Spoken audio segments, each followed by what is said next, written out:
Tu peux expliquer l'appariement?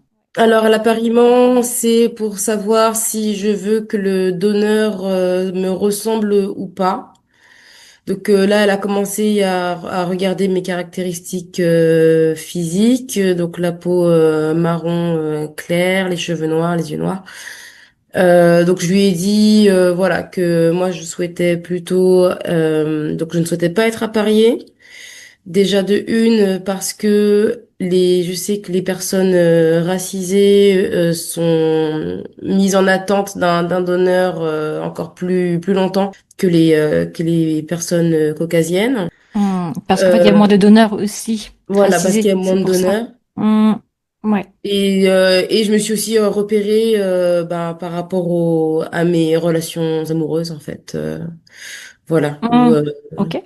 où je sortais plus avec des Caucasiens qu'avec des personnes de mon origine. Vous venez d'écouter un extrait de Maman Solo par choix, le podcast qui s'adresse aux femmes qui ont choisi de faire un bébé toutes seules, souvent par le biais de la PMA. Merci de liker, de partager afin de soutenir le podcast. Je suis Émilie Aveline, moi-même maman solo après un parcours en Espagne. J'ai été infirmière, praticienne en hypnose et aujourd'hui je vous accompagne dans vos réflexions, vos doutes, vos choix, vos peurs dans cette nouvelle perspective de vie. Aujourd'hui, je retrouve Chloé que j'ai reçue en début d'année. Pour rappel, Chloé démarre tout juste son parcours. Elle est atteinte d'une maladie génétique, le spina bifida, qui atteint le tube neural et crée des malformations plus ou moins lourdes. Elle doit passer plusieurs examens génétiques, notamment car il y a des antécédents de thrombose dans sa famille, des embolies pulmonaires et elle-même a fait des phlébites. Ce sont des caillots de sang qui se forment et qui peuvent avoir des conséquences très graves. Des recherches sont faites alors pour éviter un risque de fausse couche, de grossesse arrêtée spontanément, comme on les appelle également. Elle évoque les premiers rendez-vous qui se sont enchaînés entre la biologiste, le gynécologue et l'assistante sociale. Les prochains rendez-vous sont prévus en avril 2026, le temps de faire tous les examens demandés et en fonction aussi des disponibilités des professionnels, sans compter la demande croissante des femmes en consultation. Donc ici, on se rend bien compte de ces délais d'attente qui sont aussi au bénéfice de Chloé et on dédramatise ensemble ce temps qui peut paraître long. On parle d'appariement, c'est-à-dire le fait de vouloir que l'enfant ait nos ressemblances physiques et ethniques si on le souhaite, ce qui n'est pas le cas de Chloé ici et elle nous explique pourquoi. Sur son chemin, elle rencontre un groupe de Parisiennes qui se rassemblent avec la même volonté d'être maman avec des parcours différents.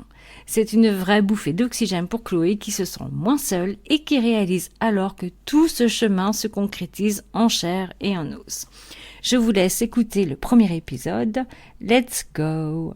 Bonjour Chloé, Bonjour Émilie.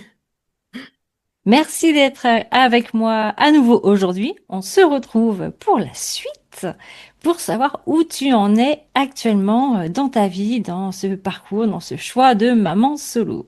Alors, peux-tu nous raconter là ce qui s'est passé depuis la dernière fois? Alors la dernière fois, j'étais encore en attente de tous mes rendez-vous. Donc là, ça y est, officiellement, j'ai passé 3 rendez-vous à Cochin. Ok. Donc j'ai eu mon premier rendez-vous biologiste, j'ai eu mon rendez-vous avec le gynécologue et l'assistante sociale. Ils ont été espacés ou ils ont été... Alors ça a été sur la même semaine, c'était fin août.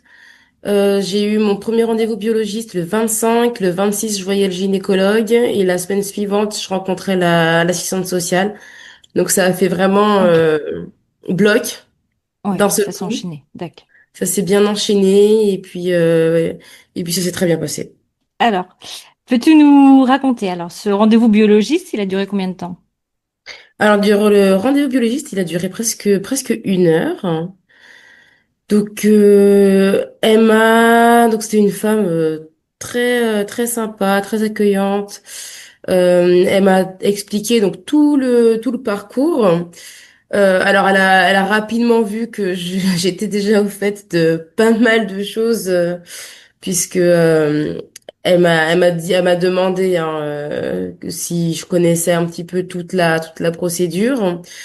Donc, Mm, m'expliquer la procédure, donc ce rendez-vous, les rendez-vous médicaux ensuite, avec tout ce qui est hystéro, les rendez-vous des médecins pour moi, parce que vu que j'ai une maladie génétique, donc j'aurai un peu plus de Qu'on rappelle, oui, rendez-vous.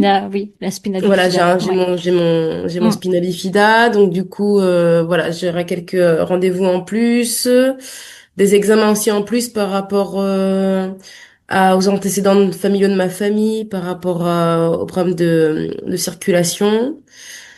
Du sang. Euh, voilà, circulation de sang. Voilà, donc beaucoup voilà de rendez-vous qui vont être prévus. Elle m'a expliqué voilà ce qu'était une paillette, elle m'a expliqué comment fonctionnait la FIV, comment se passait une insémination. Elle m'a ensuite donné tous les documents pour pouvoir faire donc le rendez-vous avec le notaire. Elle m'a expliqué pourquoi est-ce que je devais passer avec l'assistante sociale par rapport donc aux aides en tant que mère célibataire et en plus en situation de handicap.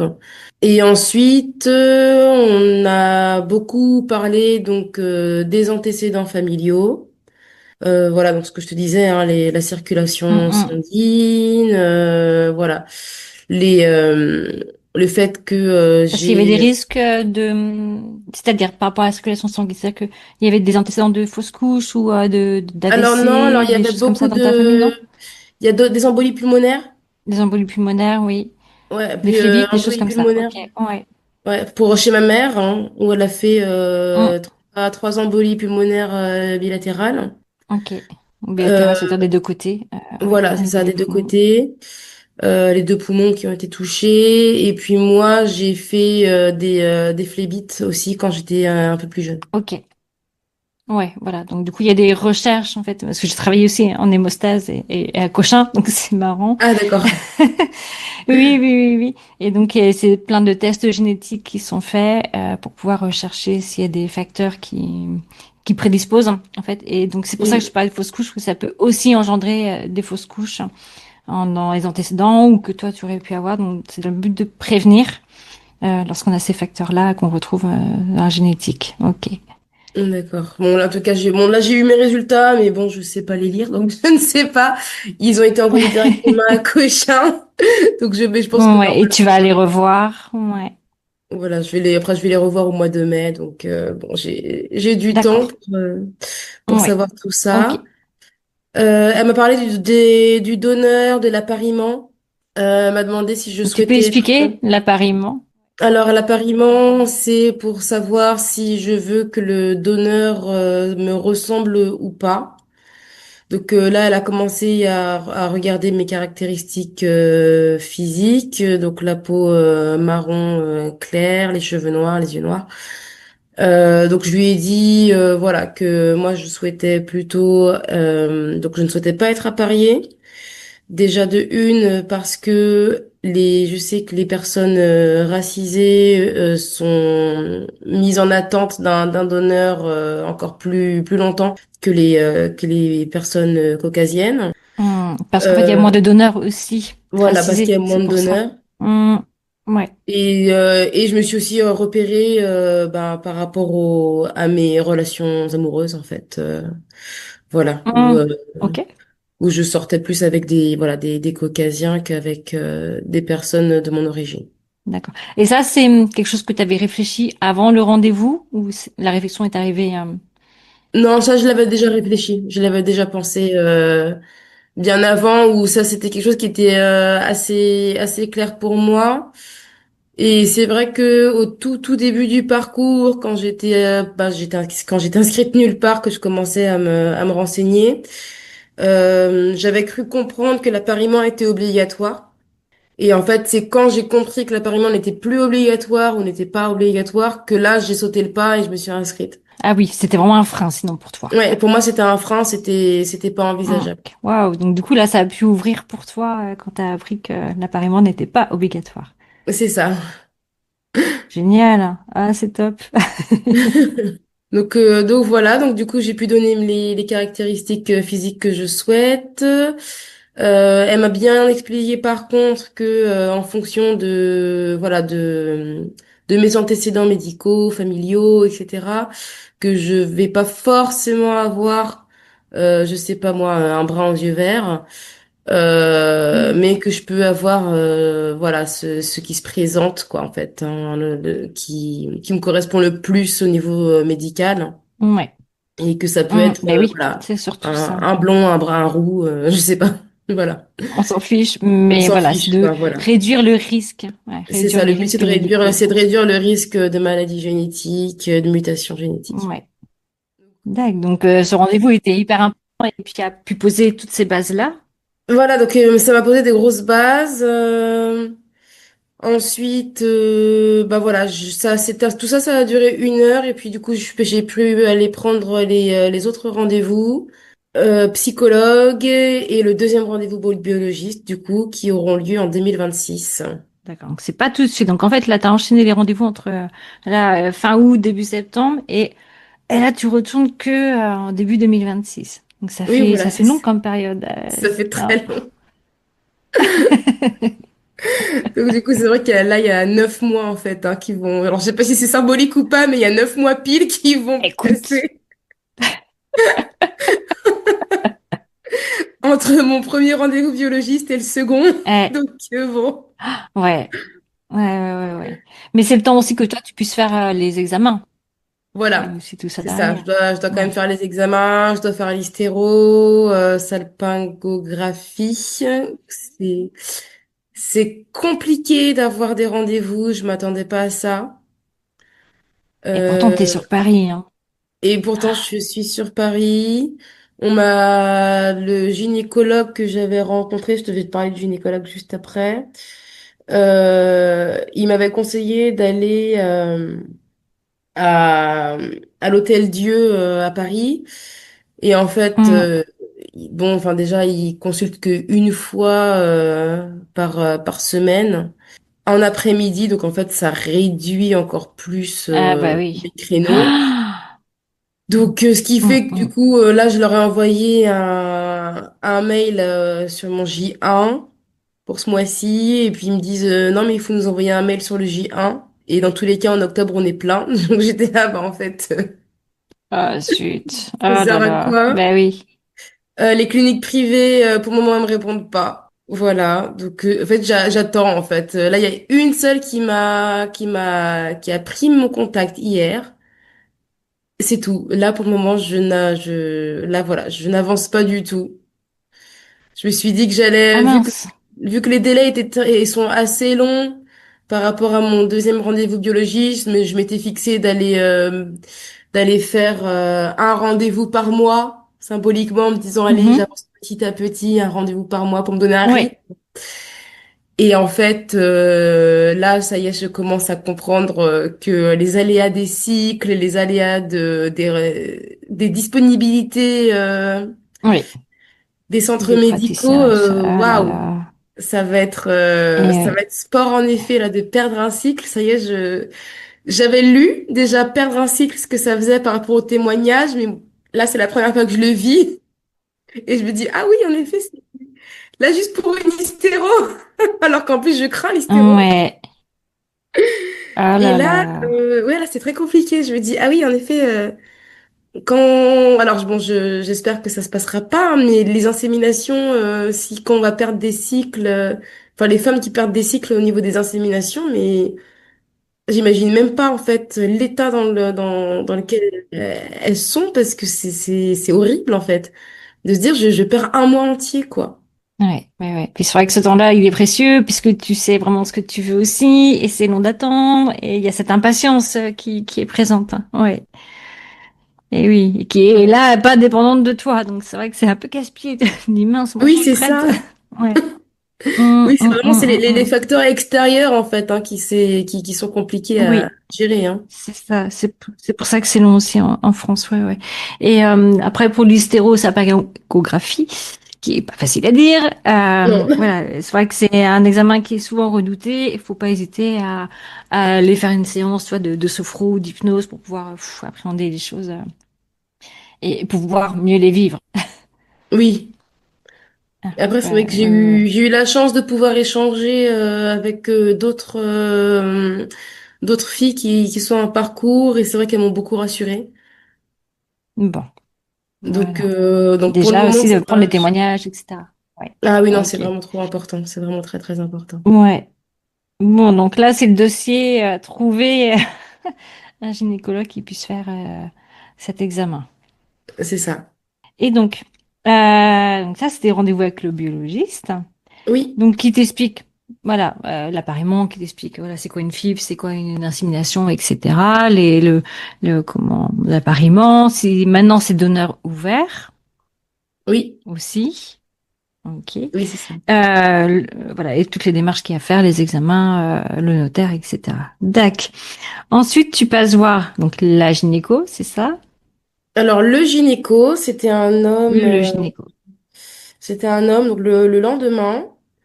Alors, c'est plus pour faire tout ce qui est ordonnance, pour les analyses des examens que j'avais fait juste avant. C'était un rendez-vous, j'avoue que ça doit être un des rendez-vous que j'ai le plus mal vécu finalement, parce que Oh. il a été très peu communicatif. Hmm. Il a regardé mes examens, il parlait pas, il tapait sur son ordinateur. Je l'ai vu griffonner IAD sur mon dossier. Mais à Ok. aucun moment il m'a Rien. parlé en fait hein, de ça, ni de ce que ça signifiait. Alors bon, moi je sais ce que ça signifie, hein, il y a des inséminations. Mais lui, il m'a rien dit. Là, il s'est juste contenté de griffonner ça enfin, sur mon dossier, quoi. Et puis c'est tout. Il m'a fait l'ordonnance Ok. Ah Victero oui. et c'est tout. Donc j'étais là, bon, ben très bien. Ok. Donc c'était le rendez-vous le plus bizarre que j'ai eu. Oh là, oui. Et c'est lui qui va te suivre ou pas forcément? Non. Et ça, du coup, je Non. suis Bon, contente. ouf. Écoute. Parce que Ouais. du coup, le Ouais, ouais, ouais. deuxième Et t'as pas rendez-vous pu lui gynéco, ce poser sera une femme. Ok, bon bah très bien. Et t'as pas pu lui poser de questions. Tu sentais c'était pas du tout ouvert, quoi. Bah, non, je lui ai pas posé spécialement de questions. Parce que c'est vrai que quand on se retrouve avec une personne mutique devant soi, en fait, on n'a pas envie de Bah parler et oui. Et la plus. communication est déjà terminée. Enfin, Oui, elle a voilà. déjà commencé en non verbal et en fait, on peut pas aller plus loin. Oui, oui, c'est Ok. ça. Alors, si je lui ai posé une question par rapport au fait qu'il y ait énormément de jumeaux chez moi, des faux jumeaux. Donc ça, je lui ai posé cette question-là et puis il m'a juste dit, non, mais vous en faites pas, on annulera juste les inséminations à ce moment-là. Et du coup, je lui dis, bon, bah, d'accord, très bien, ok. Et je lui dis, mais sauf que bon, enfin, si, mettons que ça se répète plusieurs mois d'affilée, je pense pas. Comment ça se passe en fait sur s'il y a deux follicules ou enfin s'il y a deux Hum, ovocytes hum. matures, comment ça se passe? Il m'a juste dit non, on annule, point. Il m'a dit et si ça se répète, ben on vous passe en FIV, point.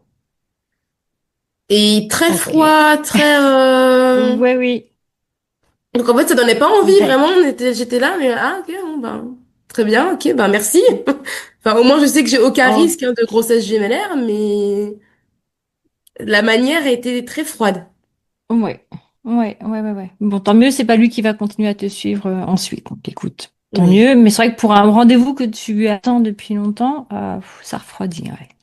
Ouais, ça m'a un petit peu refroidi là pour le Hum, hum, gynéco. hum.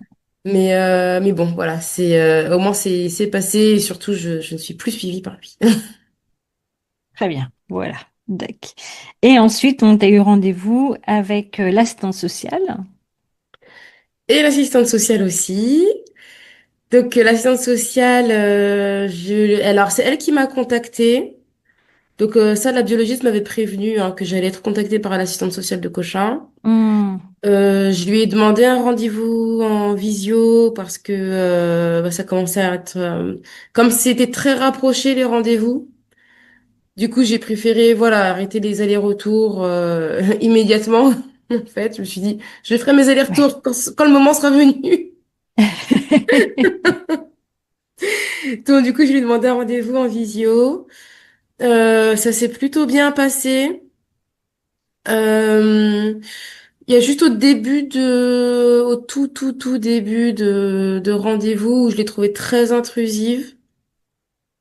Par rapport à mon projet où elle me demandait les raisons réelles de mon projet, les raisons de pourquoi est-ce que je veux un enfant, de pourquoi, dans quel état d'esprit j'étais.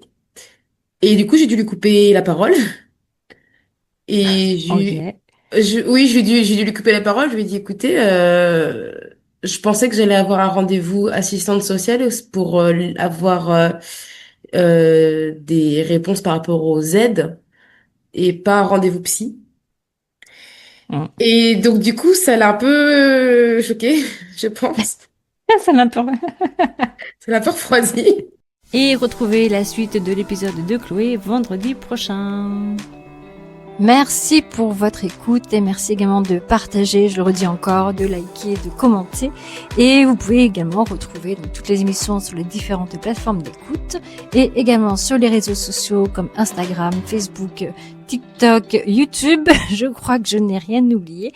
Et soit à Maman Solo par choix ou à mon nom et prénom, Émilie Aveline, E-M-I-L-I-E et Aveline, c'est A-V-E-L-I-N-E. À bientôt sur Maman Solo par choix.